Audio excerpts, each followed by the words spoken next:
So guys, ayun. So alam ko maraming makaka-relate sa inyo ng ganitong pakiramdam, no? Yung ano, yung out mo na sa trabaho tapos tapos day off mo kinabukasan.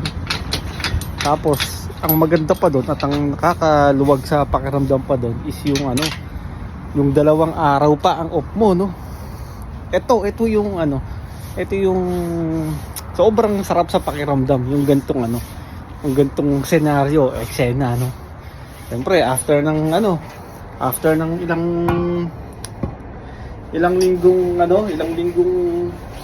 isang linggo na pagtatrabaho mo, tapos yung pagod, yung stress, no, yung pressure, tapos ito na yung pinakahihintay mo, no, yung day off ka na kinabukasan, no. Sobrang sarap sarap sa pakiramdam lang, no. Pero ang kapalit naman nito is yun pagkatapos mo ng mag-rest day, tapos yung gabi na, no, yung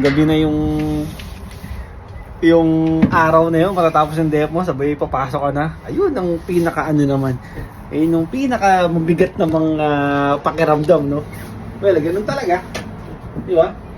Hindi naman palagi off mo, di wala na tayong kinita, no. So ito guys, off na tayo kinabukasan, no. Tapos yun, sobrang sarap lang sa pakiramdam yung ganito. So ito, binabakas na natin yung bike natin, at tayo pauwi na, no. Napakasarap ng feeling ng ganito, no. Alam mo yun? Siyempre, relate dyan yung mga natin, yung lalong-lalo yung kagaya ko na nagtatrabaho sa kusina, no. Hindi lang naman mga kusinero, kundi yung mga lahat tayo, no.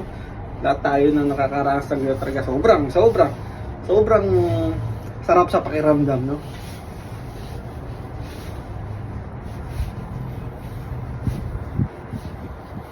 Kaya ito, prepare na tayo sa pag-uwi.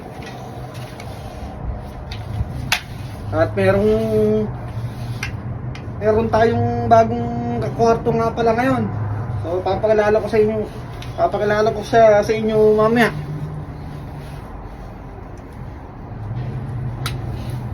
Ano rin siya, kabayan din, no? So guys, yun lang. Pauwi na rin tayo.